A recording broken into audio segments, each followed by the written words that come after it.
ProfileStore is a library made by Lolaris that builds a profile and session management system around Roblox's data storage. It makes saving player data much easier to set up, and it automatically handles things like saving data for us. Roblox already gives us DataStore service for persistent data, but if you build a complete player data system directly with DataStore service, there's a lot of stuff you have to handle yourself.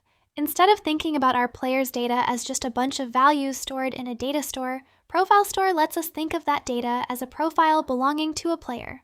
A profile can contain things like coins, XP, levels, inventory, settings, and pretty much any other data your game needs to save. ProfileStore also provides session locking. This helps prevent multiple servers from trying to manage the same player's profile at the same time, which can cause data conflicts. ProfileStore is also the successor to Profile Service. It uses a very similar mechanism for handling session locks, but improves how conflicts between servers are handled, making the system more responsive when another server is already using a profile. So, how does ProfileStore actually work? The module lets us create profiles that can be assigned to players or even used for other types of data. A profile doesn't just hold the player's data, it also manages the profile session and provides the functionality that makes working with persistent data easier. Profiles saved by ProfileStore can be accessed by starting a session for that profile. Now, if we look at the basic usage example, we can see that there's quite a bit of code involved in setting everything up. At first, this might look a little intimidating, but don't worry, we're going to go through this script line by line, and I'll explain what each part does, why we need it, and how all of these pieces work together. So the first step is to get ProfileStore from the Roblox library. You can find it in the toolbox or use the link in the description. Once you have ProfileStore downloaded, you can find it in your toolbox. Click Insert and drag it into Server Script Service. You can create a folder inside Server Script Service and name it Server for more organization, and drag the ProfileStore into the folder. Next, we need to create our profile template. Insert a new module script inside Server Script Service and name it Data Template. The template describes what a brand new player's data should look like. For example, our new player can start with 0 coins, level 1, and an empty inventory. You can design the player template however you like and add as many fields as your game needs. Once we have our template set up, we can create the server script that will handle the player's data using ProfileStore. Now that we have our data template set up, let's create the server script that will manage our player profiles. I'm going to create a new script inside Server Script Service, and I'll name it Main. Inside the script, you can get the services for Run Service and Players.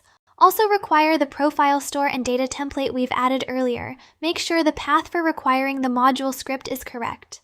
Next, we need to create a ProfileStore, but first we need a DataStore key. I am going to have 2 keys, one for studio testing and one for the main game. You can check if the script is being ran in a studio by writing runService:\isStudio.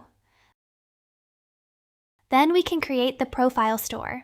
We do that by calling ProfileStore.new and pass in 2 arguments inside the parameter. The first argument is the name of our data store.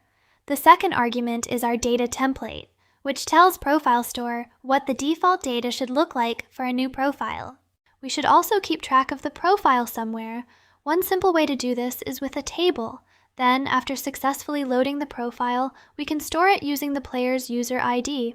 Now we need to detect when a player joins the game by using players.playerAdded.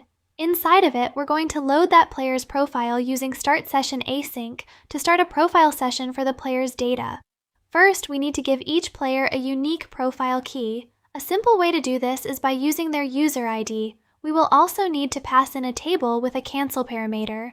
The cancel parameter will be a function that checks if the profile needs to clean itself up in case something going wrong. Now, we need to make sure the profile actually loaded successfully. If ProfileStore wasn't able to start a session for the player's profile, we kick the player from the game. The return is important because it stops the rest of the code from running. We don't want to continue using a profile that failed to load. After we have the loaded player's profile, we need to add the player's user ID into the metadata of the profile. This is for GDPR compliance, which is the right for the players to delete their data upon request. Next, we need to do profile::reconcile, which fills the missing data from the template, in case we ever add any new data to the profile template. Next, we need to handle when session ended. On session end is what happens when the cancel parameter runs, or when we manually end the player's session. If the profile session ends, we kick the player to prevent the player from continuing to play while their data is not being managed by the server. After that, we are going to add a sanity check by writing if player.parent is equal to player service. Inside that, we can store the player's profile inside the profiles table, so we can easily get a player's profile later. But if the player's parent is not equal to player service, which means the player left the game before the profile session has started, we are just going to end their session. In the end session earlier, we will remove the player's profile from the profiles table because the player's session has ended, which means it's no longer used. Finally, we need to handle when a player leaves the game. We can use player removing. When the player leaves, we need to release their profile. And finally, we remove the profile from our profiles table because we no longer need it.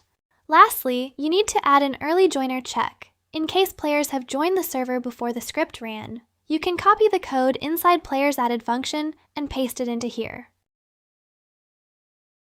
That's going to be it. Thank you guys so much for watching to the end.